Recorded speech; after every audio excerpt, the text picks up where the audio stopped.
And it has seen better days. She is ugly. Duck, camo, whatever. Okay, well, we got about 80 again. As you can see, that's made of cork. Our low speed adjustment screw. Oh yeah, it's running! And it's pissing! Well, I made a mistake. I bought a John boat, and it has seen better days. Boat's from 1955. I'm going to take off all of this old paint, marine sealant, Flex Seal, the transom. It's gonna be fun. It'll be a different video though. But this boat did come with something else. You guessed it, an outboard motor. We're gonna see if we can make it run. This is the 1971 6 horsepower, and it's another long shaft. She is ugly. Not a very big fan of the duck camo, whatever they call it. Took all the trim off and I don't know why. She's pretty clean for 1971. We got all the parts and pieces. I'm gonna hook up some gas to it and see if it'll turn over.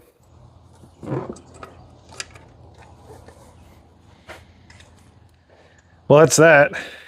Definitely not gonna run leaking a bunch of gas out the side. Well, I guess first what we're gonna do is see if we can get some compression numbers. At least the spark plugs weren't tightened down too tight. Spark plug looks pretty good. Got the old compression gauge. We're looking for about 90 PSI on both cylinders. 80 is acceptable. Give this a couple pulls. Got about 80 on the top cylinder. Ooh, and this spark plug was a little loose. Hooking up the bottom cylinder. And we got about 85, 80 on the bottom. Got even compression. Now we can go ahead and check for spark. Well, this is not my preferred way of doing this, but this is where we're at. New spark plug tester is on the way. Now I'm just gonna spin the flywheel with a drill. I don't know if you can see that little blue flicker, but that is the spark plug working. Now that we know the bottom coil has spark, we can go ahead and test the top.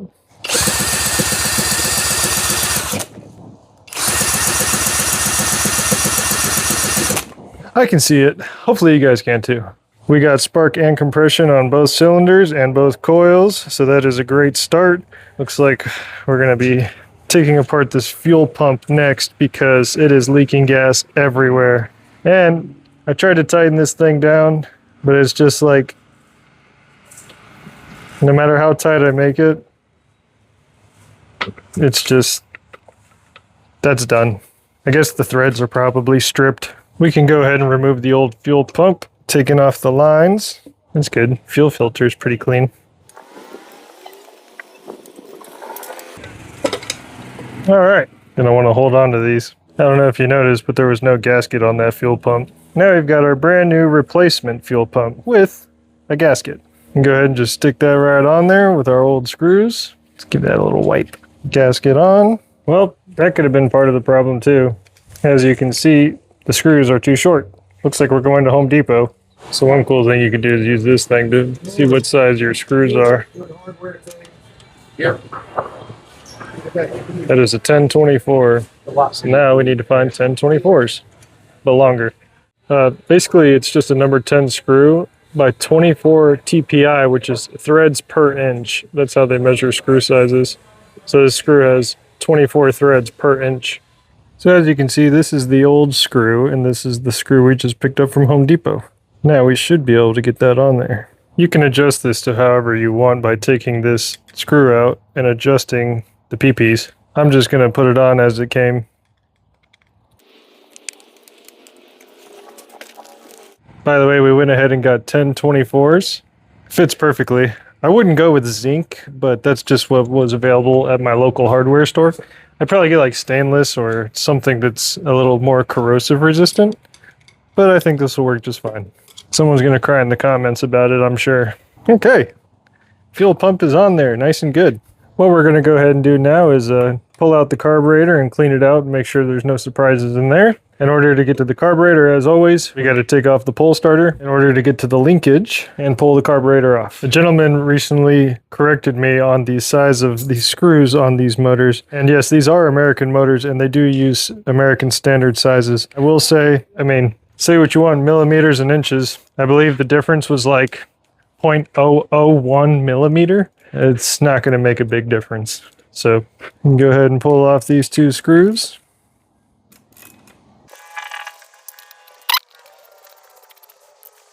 Go ahead and take this pull starter and push it to the side. Our roller pin. Need to get down to that flathead screw right there.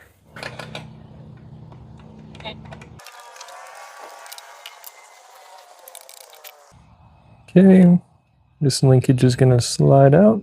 Nope, drop a washer in there. Again, I was using 11 millimeter before, but that is about less than 1 millimeter or 0.0 millimeter off. And they both do the job. As long as you're not using them in a high torque situation, use what you got.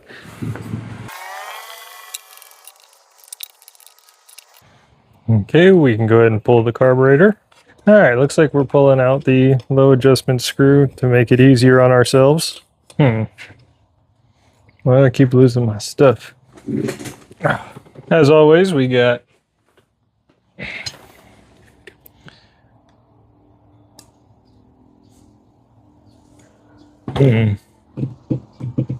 these things typically have 5 screws holding them together.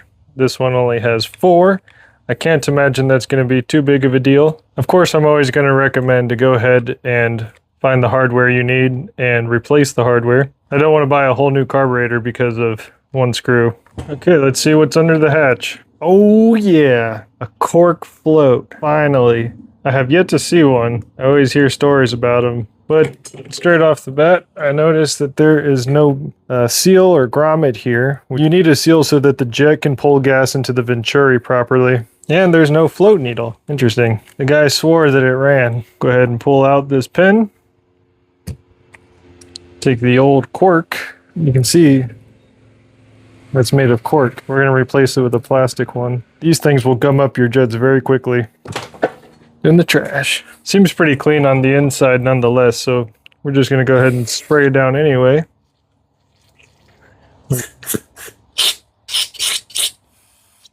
Go ahead and brush it all out.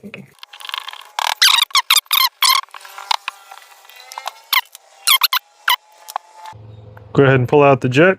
Jet is nice and clear. Perfect. I need some thicker screwdrivers is what I need. Still got the seal for our gas intake orifice, I guess you could call it. You can see right through. We can go ahead and let this air dry for a little bit. I'm not pulling out the compressor for this, so I'll get back with you in just a minute. Now that she's air dried for a little while, we can go ahead and put everything back together. The seat for the float needle, our jet, not too tight. We'll take a grommet from our carburetor rebuild kit, put our new plastic float and float needle. We can actually reuse the same pin from before so that parts are not going to waste.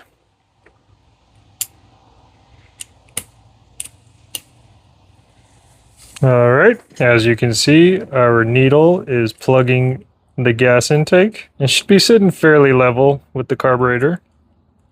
Put our gasket back on. Float bowl and our 4 screws. I think it'll be okay. Go ahead and double check that our choke is working.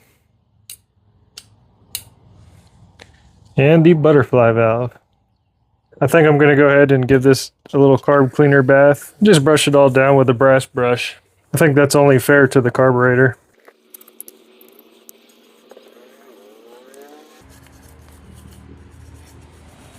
See, look, even the carburetor cleaner will take that surface rust off pretty good. See if it'll take the gunk off of there pretty easy.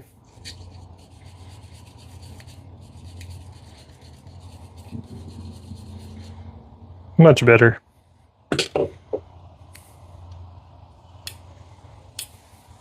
Okay, let's go ahead and get this reinstalled. I also just noticed this is the old fuel line. As you can see, it's falling apart on the inside. You can even see it's cracked right here, and it has a fibrous inside. Actually, I'll just cut it for you.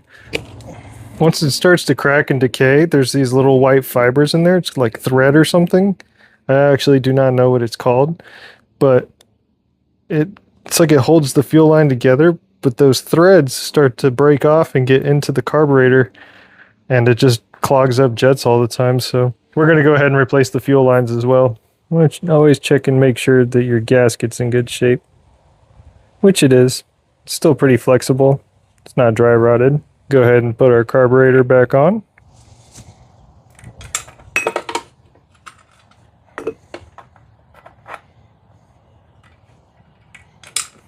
This is the fun part. If anybody has any tips on how to make this easier, please let me know. I've always done it with my fingers, and I couldn't imagine there being an easier way to do this, really. There we go. As always, get it tight and then about a quarter turn. No reason to torque these things down too tight. Can go ahead and get our butterfly linkage back on. It's gonna sit like that and not like this. We found our washer. This slides right in here, just as such. And there goes the washer. Get our trusty magnet. Having a magnet for this is always great. Put our washer on. Now we'll go ahead and line up this screw with those threads right there. Right here.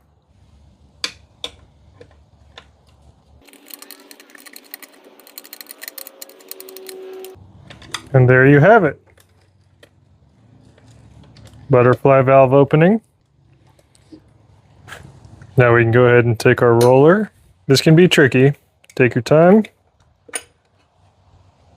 Slid right in there. Now we just need to align our roller. There's a little hole under here that aligns with that roller. Now that we got the roller in place, we can go ahead and reattach our bolts. Don't over torque. Since I don't have a new choke kit as of right now, personally I'm just going to go ahead and use a piece of copper wire to hold this together during the time of testing. This could be an idea for someone who doesn't want to order a new choke kit, needs to repair their choke. Just like that, you can go ahead and tighten this bad boy down. I'm definitely going to replace it just because of this knob. I mean, I guess it works, but... Okay, we went ahead and put on a new 3/8 fuel line for our intake. As always, we're using hose clamps over gator clamps all day long. This will be our new 3/16 fuel line. I prefer clear simply so I can see gas coming through. If I see gas going into the carburetor, then I know I have fuel, and if it's not starting, then I know I have a different problem rather than fuel delivery. The last thing I forgot, our low speed adjustment screw slides right on in there. Now you want to lightly seat it. Now that the screw is lightly seated, we can go ahead and back the screw out 1.5 turns. That is the standard. 1 full turn, and there's half of a turn. While we got the water bucket filling up, we can go ahead and hook up the gas. And let's see if we're spewing gas out the side again. And would you look at that? We are leaking gas everywhere. But why is the question. Let's find out why we're still leaking gas. Well, looks like I'm ordering a new fuel pump. I mean, this thing's brand new. As you can see right here, yeah, they're getting a negative review. That's for sure. On the other Johnson I have, same little gap right there. It just spews right out. Maybe I'm missing something, but I'm gonna get a different fuel pump. Well, it's a new day, new gasket, and a new pump. Let's see if this works a little better. Okay, moment of truth. Let's hook up some gas and see if it's leaking again. If so, I'm going out to China and we're gonna have to duke it out. All right, JDs and Littlemen, the moment we've all been waiting for.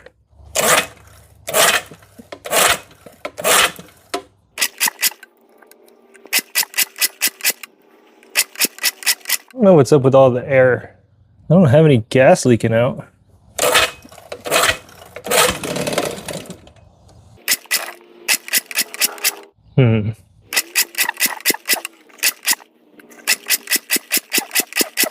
All right, well, I guess I'm taking it apart again. Okay, took the carburetor apart for a third time. I blew through everything again. You can see if it starts now. Well, she wants to. Maybe with some more fuel.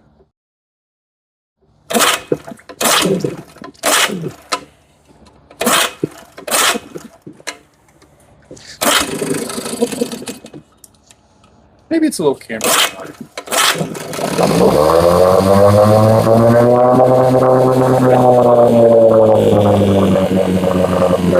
Oh yeah, It's running! And it's pissing!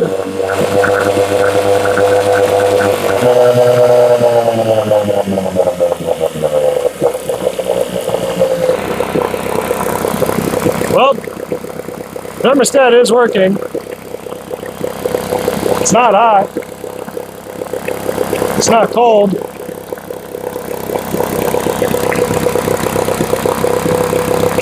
Oh yeah, I just remembered. If that thermostat wasn't working, that water would be steaming and scalding hot. It wouldn't be flowing, yeah. All right, well, I'll leave the link for this one.